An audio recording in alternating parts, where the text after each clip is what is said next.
So what comes first? You feel good when you look good, or looking good makes you feel good on the inside? And how do you address the two? Because I think you have to address one first. Okay, so which comes first?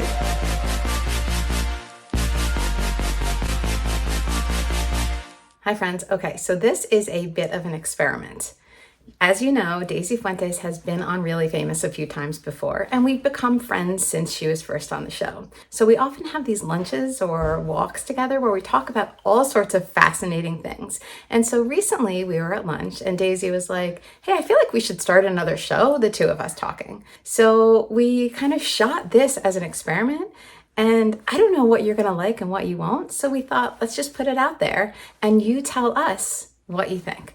Tell us what you like. Tell us what you could do without. Drop it all in the comments. I'm obsessed with a picture that I found on Instagram the other day of the Golden Girls, how they would look if they were in a modern day style. Obsessed. Have you seen it? Yes. So each Golden Girl who's in her 50s during the Golden Girls TV series era would look amazing today just with a tweak to their hairstyle.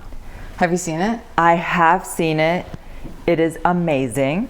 Yes, it is amazing. And I also saw the opposite of it, where they take a beautiful, sexy woman in her 50s. They did it with J-Lo, and they put one of those old hairstyles on her, and all of a sudden it's a different person.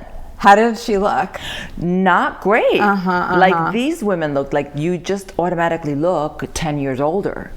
So in all these conversations about beauty, and we're trying to get so deep, and we're talking about surgery, and we're talking about procedures, the truth is you really just need really nice makeup and great hair. Like a great haircut and a great hairstyle can literally take 10 years off your look. Right, that's interesting. Okay, so really you think that's it, just a great haircut. How do you get a great haircut?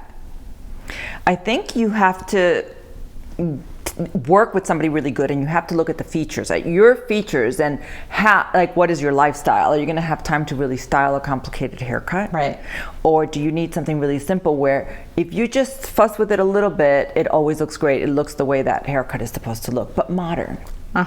Modern's the trick. Modern is the trick. Right. And it doesn't matter, I think, whether you've had the same hairstyle more or less through the years. Just update it. Don't get stuck in it. People get stuck in something that really worked for them, but like, let's say you peaked in 1989 and you're still rocking it because you look really hot then, you probably look really dated and old. That's right, that's right. It's like I used to think about my grandparents. I think they got stuck in an era because they always dressed that same way. Like my grandpa, I think they had white and green outfits or something like that. And I'm like, okay, this is so, I don't know what it was, 50s, tennis, I don't know. But they were stuck in that for sure.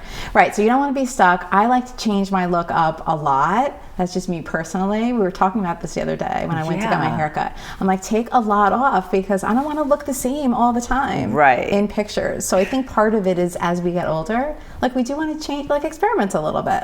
So here's a question for you, because we're both from Jersey. Yes. I left Jersey very young. You left Jersey recently. And I do think that geography dictates your look, your aesthetic. Don't you think? Definitely, sure. So how did your aesthetic change from when you lived in New Jersey to when you moved to California? And second part of that question is, what do you do to keep your style looking fresh and modern without looking like you're trying too hard? Okay, so that's a good question. So I had been coming out to California for a while before I moved here to do my show. So I was, I guess, changing my look a little bit as I went along. But we had this talk too, I think, when I first moved here, and I was telling you, I feel like it's time for a style change again for me. Because I go through these periods in my life, and even if I love the style, like there was a time, I think in my 30s, and I was all about these sundresses and like an easygoing European woman was how I felt. And it was like the best. I loved that style, long flowing hair. And then at a certain point, then I wanted more of like a rock star kind of look, I think in my 40s somewhat. And then now I'm like, I felt like I needed something again. So I'm still experimenting with it. But one of my favorites is like t-shirts and different blazers and jackets. Yes. That's one of my things now. Because it's so comfortable and effortless. Yeah, and pulled together. And you can look a little rock and roll if you feel like it, or you can look a little like very chic. Right. So what was the question? I feel like I totally went off track. No, the other part, so that's how you keep your look young. Yeah, so I'm always looking, I'm observing all the time, and when I like looks, I'll just kind of make a mental note. It doesn't always work though when you try what you see. So it has to be something that when you put it on, you're like, oh, this is me. You know what I mean? It has to go with your style and your aesthetic, because there's so many things that I see in other women that look fantastic on them. And I know with my body type, it's not gonna work, or I'm gonna be too self-conscious, or I'm gonna be uncomfortable. And I think the epitome of luxury and the epitome of great fashion is you feeling at ease in what you're wearing, 100%. Feeling comfortable. Right. And you, as a model, know how to look good on the outside, but also you would know that it's on the inside, right? Well, as a model, I learned to look like I'm comfortable in something for a photo or for a shoot.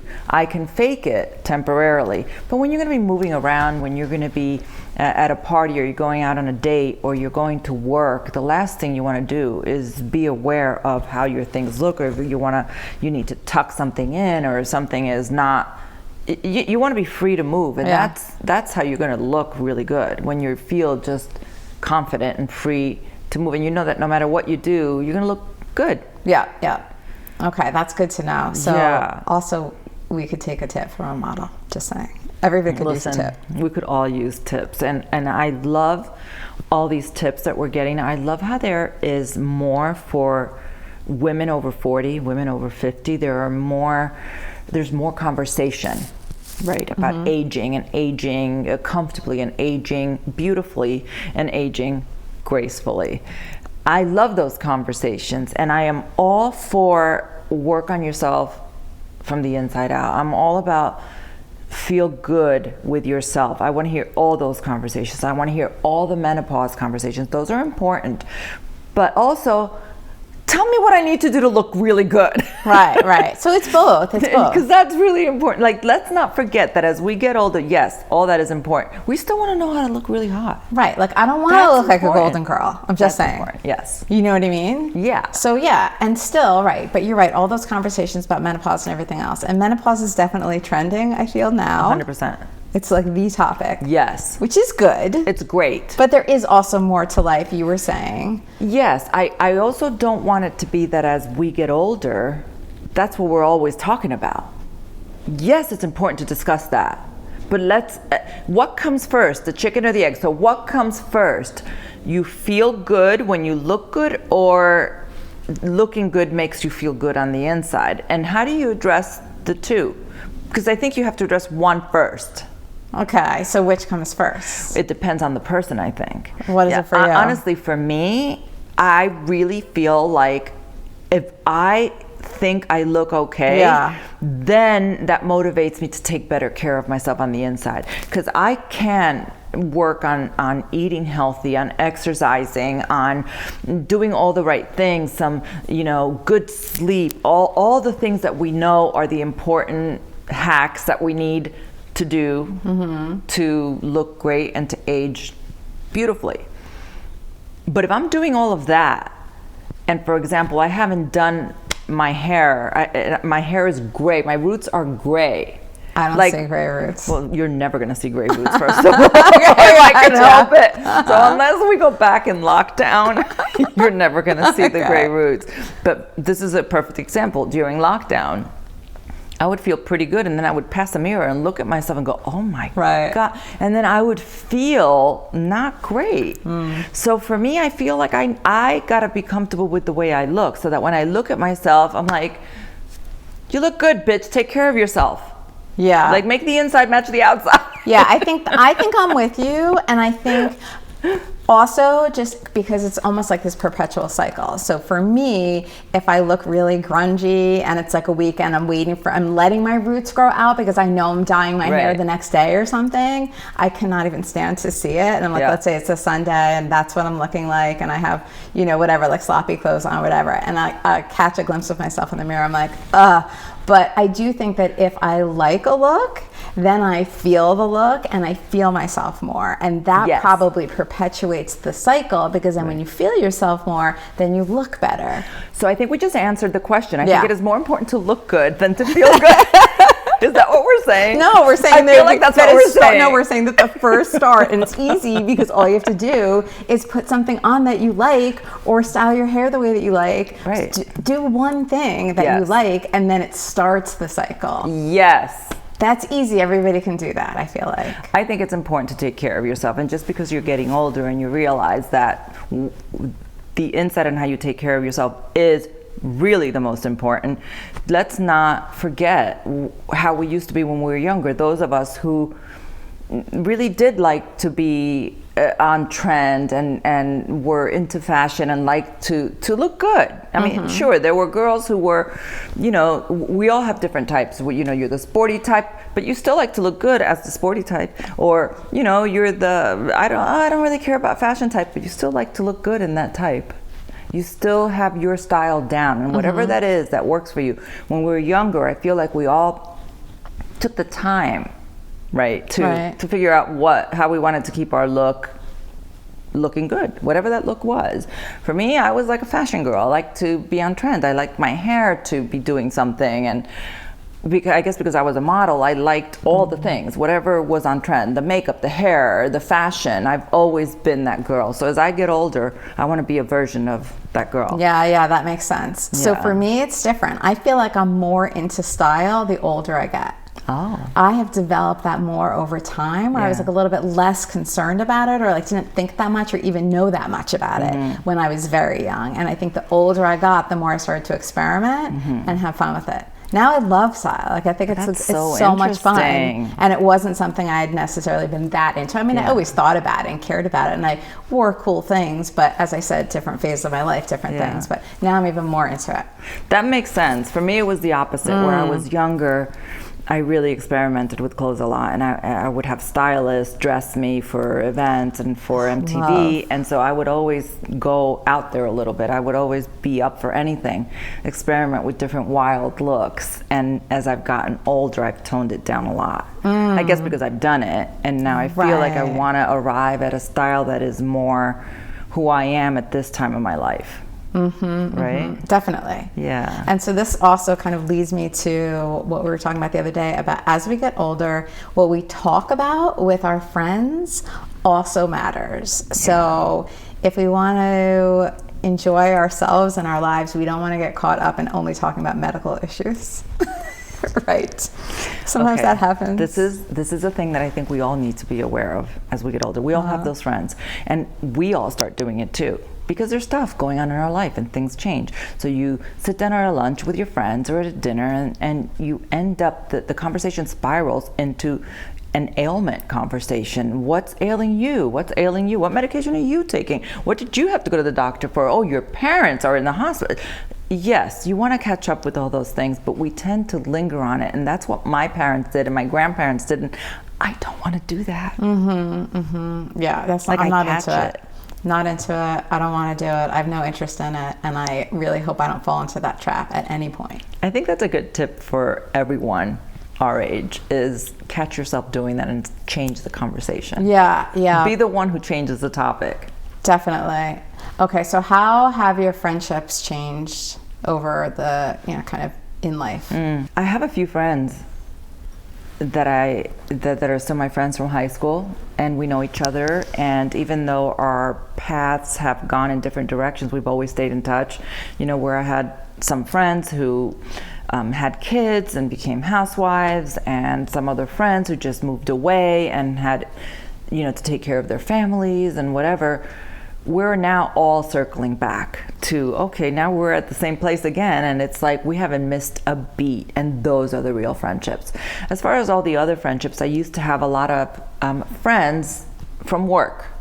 So, whether it was like my publicist or my assistant at the time, or a production assistant from a show that I was doing, and we would all get together and go out and have drinks, and it was so much fun.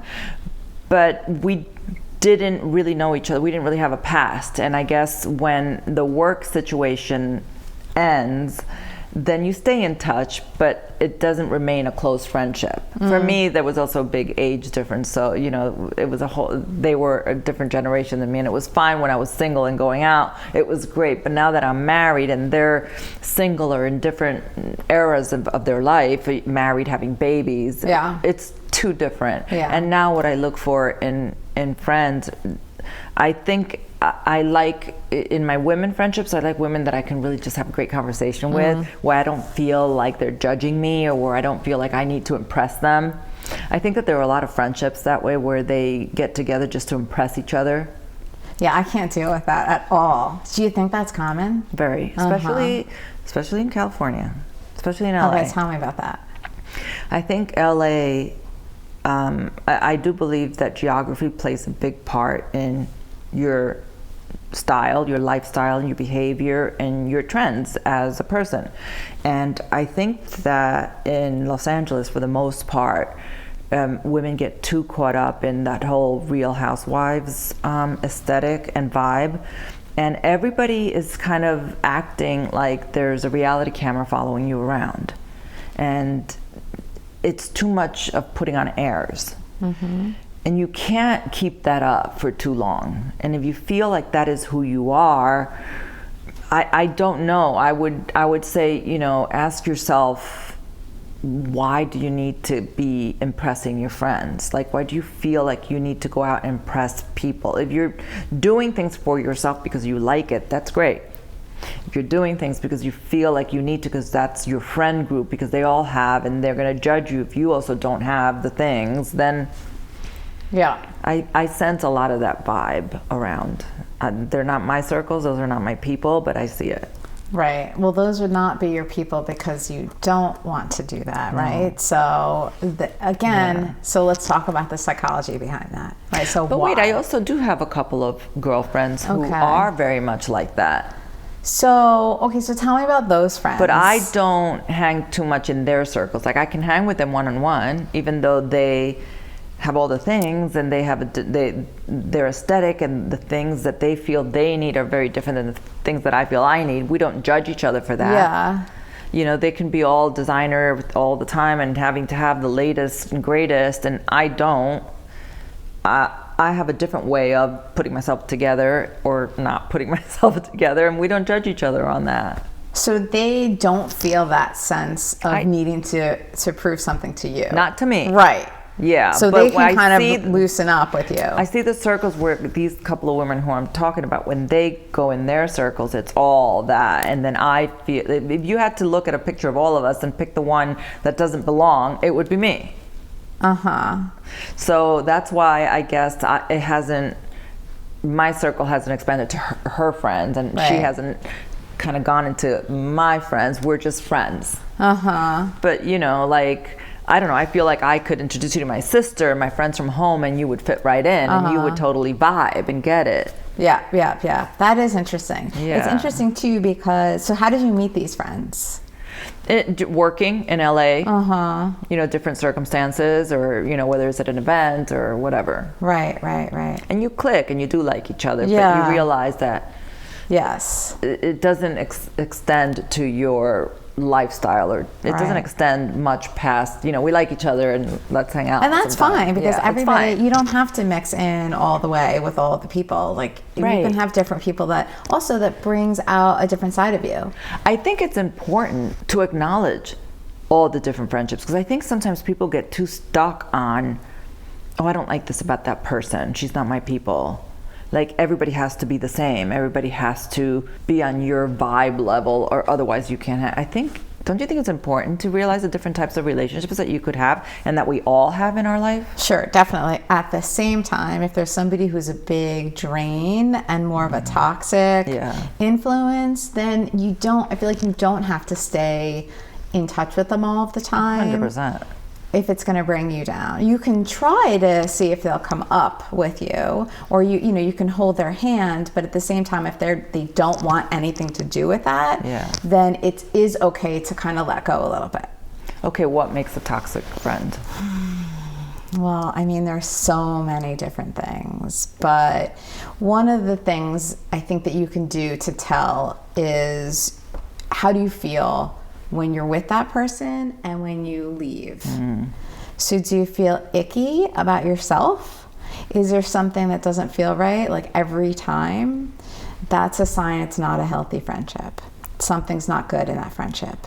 So talking about your friends who are in those other circles, they might feel that way after they're with them, but still they may be compelled to stay in the friendship for one reason or another. And I could analyze them, but I would need to know more, you know what I mean? So I'm not going to analyze them. So there are different reasons for that. But that's one of the things. Now, with an old friend who is almost like a family member, there's more, you want to give it more leeway, right? And you want to be supportive and you want to be there for that person. But at the same time, you have to recognize when it's really not a healthy situation for either of you.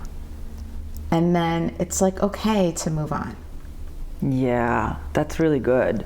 Because I think a lot of times we don't recognize what like a relationship can be toxic. You're always hanging out with this person. You get home and you feel tired because you're drained. Yeah. I mean, like, that's a sign. Yeah, that's a sign. That's exactly right. I think another really good sign is when you hang out with somebody and like the next day you forget most of the conversation. Okay, that's interesting. Like when you just spent 2 hours with somebody, and the minute that you leave them, it's like it didn't even happen. There was nothing really super memorable that happened. There's no real takeaway. You don't feel motivated. You don't feel happy. You don't feel like there were bits of the conversation that you're going to remember. So you were just going through the motions, You're just going through the motions. You're just They're there. not really adding anything. Right. Right. Maybe you're not adding anything to each other. And there are, don't get me wrong, there's some conversations there's some friendships that are great that way. Like my sister can come over and we can both be in pajamas and sit in the TV room, watch a movie for 2 hours, not say anything, but we're connecting. Yes, that's it. That's also good. That's different. Yeah. She's my sister and I have friends that are like sisters. And like if you come over one night and we're both feeling and we just have a glass of wine and watch a cheesy movie, that's gonna be great. I know that you're good with that. I know I'm good with that. We don't have to like entertain each other. But I also know that when we go out for lunch, like they're closing the restaurant down, we're still talking. Yeah, I love that. You always want to close a restaurant. It's always a good sign. We'll be still talking. Yes. We'll go out for a quick lunch and 3 hours later we're like deep in conversation. That's good fuel for me. Right. And it's not always going to be that necessarily, but if it usually is that, that's good. That's what I'm looking for. Or if there are little bits of that. Yeah, but you want to be able to, like, you want to leave. Again, we come back to that feeling that I said. Trust your feelings. How do you feel? Like your body is the barometer of what's going on. So it's like you leave a friend. How do you feel after? Do you feel good? Like, oh, that was so great. I'm so glad I spent a few hours with Daisy. You know what I mean? Like that's a good thing. Yeah. So, but you're right that a lot of people have no idea they're in toxic relationships. So friendships or intimate relationships. So as a therapist, I see a lot of that, right? People are in toxic relationships. And even if part of them knows, they don't want to know, and so they're willing to ignore all the signs. Yeah, I think that the most important part of that is that sometimes you don't even know that a sign is a sign. Like you're just so used to feeling the way you feel and dealing with the people the way you deal with them that you really don't acknowledge, like, oh my God, every time I leave this person I need to take a nap. Yeah. You know, I've gotten to the point now where I'm realizing that I don't want to waste dinners and lunches with people who I'm probably never going to see again just for the sake of, you know, oh, we made a date.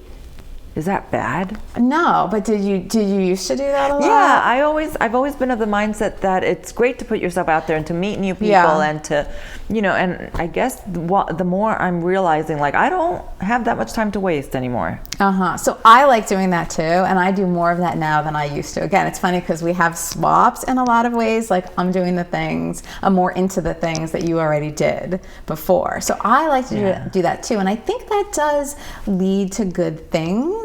Like, I don't know how we started hanging out after you were on my show. Yeah. I'm gonna guess that I was like, hey, I'm in LA again. Do you want to hang out? We stayed in touch via email while you were in Jersey. That's right. Then you came out and we did a podcast again. We did another podcast after a couple of years. Okay. But we stayed in touch via email. That's right. And then after that second podcast, you told me you were moving out here. Okay. And I was like, we're going to hang. Okay. Right. So if you weren't mutual. like that, though, then look, we wouldn't be sitting here right now. Right. So those things do pay off. I think if you're more open to things like that, then they can lead to really cool things. Yeah. But it does make sense that you would be less interested in it. And you don't have to do that. Right. And if you feel like you have enough in your life, that's fine.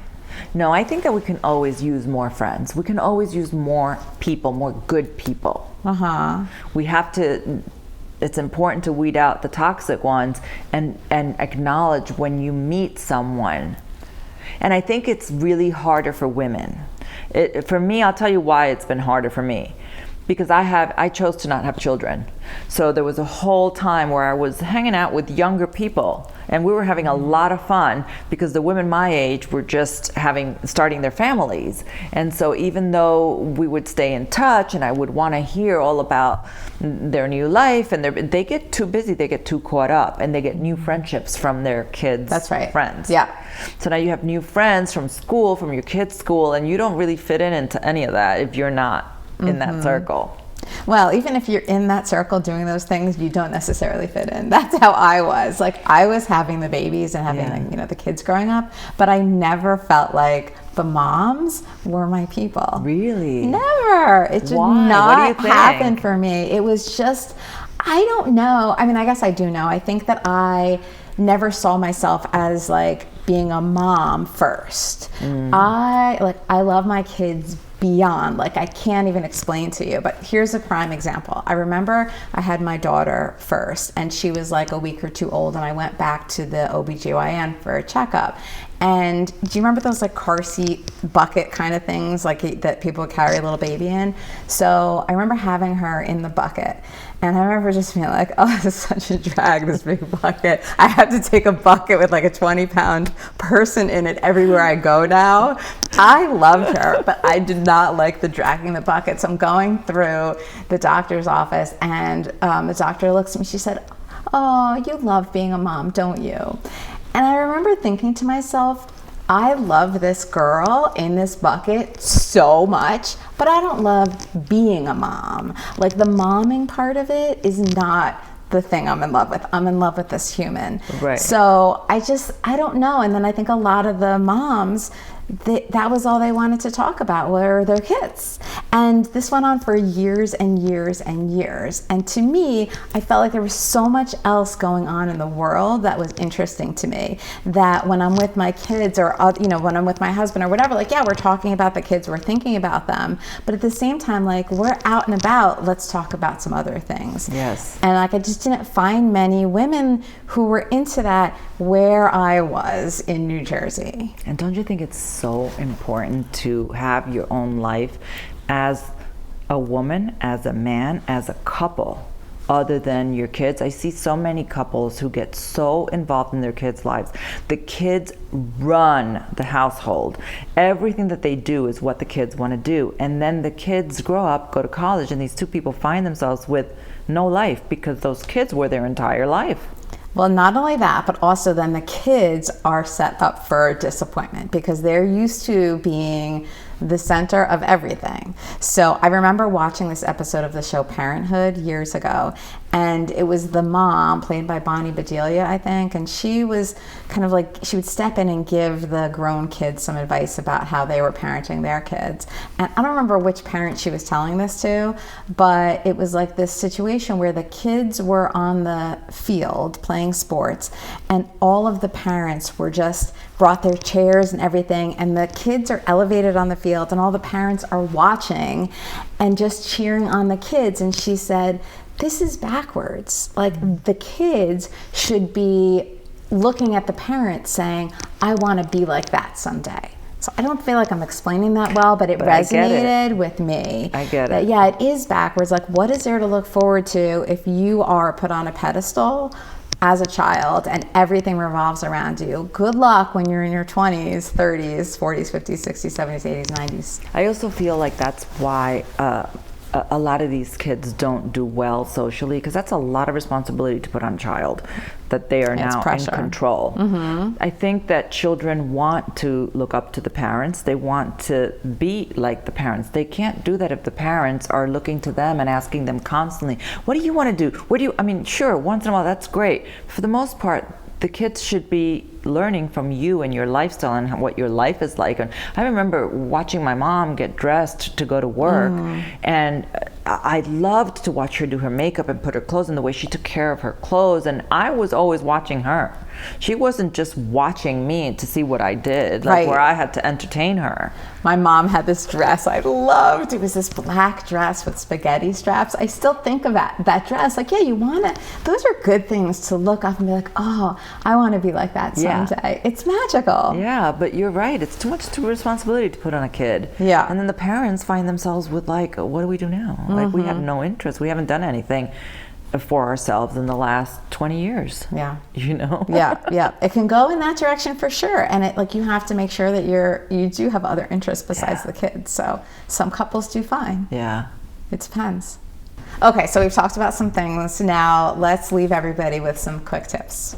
Yes. All right, let's start with you. And do you have some tips on hair, having beautiful hair as you age? Yeah, I think it's really important to take care of your hair. Do conditioning treatments, do oil treatments, use shampoos and conditioners that promote hair growth, that keep the scalp clean, because as we get older, our hair also ages, and it's really important to keep it healthy. So I like to always put a little oil on my ends, like nourishing oil, something very natural. It kind of closes the ends. People think that to grow your hair, which gets more difficult as we get older, you have to put something on your roots, but it's really about taking care of your ends, because when they get really frayed, that's when you have to cut them. So if you can really take care of your ends as your hair is growing out, really focus on not getting, too much heat too often on the ends, and good conditioning, good hair masks, and bonding treatments, like I like the Olaplex, that's just one of them, but there are many different types of bonding treatments. So now you're focusing on keeping your hair healthier and shiny and longer, and that is very relatable with looking younger, right? Whether your hair is short or long, it's good to keep it growing and to keep the ends healthy and to keep your hair shiny. That's important.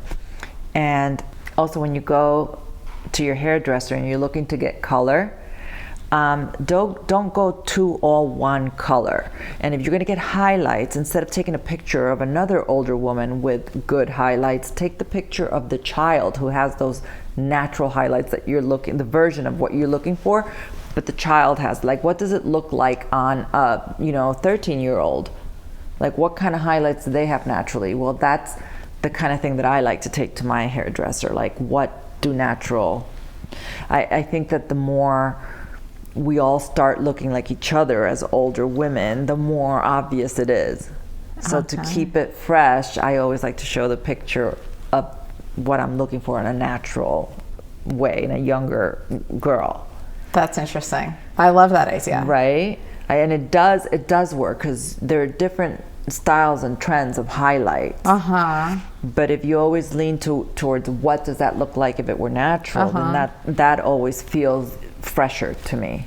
That makes sense. And also, as you get older and we all start getting gray, we feel like going blonde or going almost platinum is going to make it easier because it'll blend, and that just makes you look like older with bleach blonde hair. So whether you go really light with your hair or you just color the base, put some contrast in there. Like if it's very blonde, don't forget to do some lowlights through the inside of your hair. If it just looks like bleached out of the box, that always tends to age people, I think. So little lowlights and highlights. Don't always do light without lowlights, and don't go too dark without putting some highlights. So what do you do about your roots when they're growing in? I go get them done. How often? Too often. Okay. I get my roots done too often, but if I'm gonna space it out and let it go, I use the spray, the root spray, same. because it's a lifesaver. So I push it by about a week and just do the root spray. But you have to get your roots done, whether your hair is light or dark. The assumption that because your hair is blonde, it's going to blend more with the grays, it's false. not. You're still seeing it. You still have to get them done. And what are your best tips for makeup as you age? Makeup as you age also starts with really good skin. I think definitely as we get older, less is more, because it starts settling into the fine lines, and our skin gets drier as we get older. Already in our 50s, our skin is very dry. And when you put makeup on that, it tends to look drier. So I'm big on doing a big hydrating spray after you do your makeup. I'm big on doing my makeup with a wet sponge. And then once the makeup is all done, I take another clean wet sponge and kind of go over it again and take away a little bit more of the makeup so it looks even less.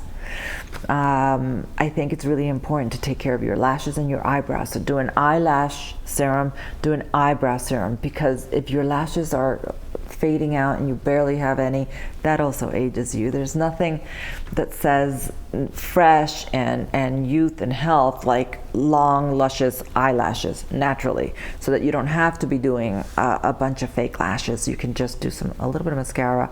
Your lashes look full. We also lose a lot of our eyebrows, like fill them in, do the lash brow. I did it one time and my eyebrows came back to like when I was in high school. I've slacked off now, but it really does help. Wait, so what was that you put in? Brow serum. Okay. Brow growth serum. There's many good ones on the market. For the lashes, I use the prescription one, which you can get at any dermatologist's office. It really does help. So keeping your skin moisturized and keeping your skin healthy and smooth helps with the makeup. Not wearing too much makeup also helps. But all these little tips of keeping your hair healthy, keeping your eyebrows and your eyelashes full, keeping your teeth white, that goes a long way. That goes a really long way. Okay, love it. Okay, good. So we talked about some things. We gave everybody some tips, and next time we'll talk about who knows what else. I have so many more things to ask you. Okay, for next time. Okay. There's a second part of this talk in which Daisy turns the tables on me and asks me questions about being a therapist. And she asks very personal questions that people would want to ask a therapist. So if you want to catch that, go ahead and click on the link in the description so you can watch that next. If you'd like to watch our other conversations, you can catch them right here on Really Famous. And make sure you're subscribed so you don't miss any upcoming talks with your favorite celebs. All right, so keep those comments coming and give Daisy and me a little feedback.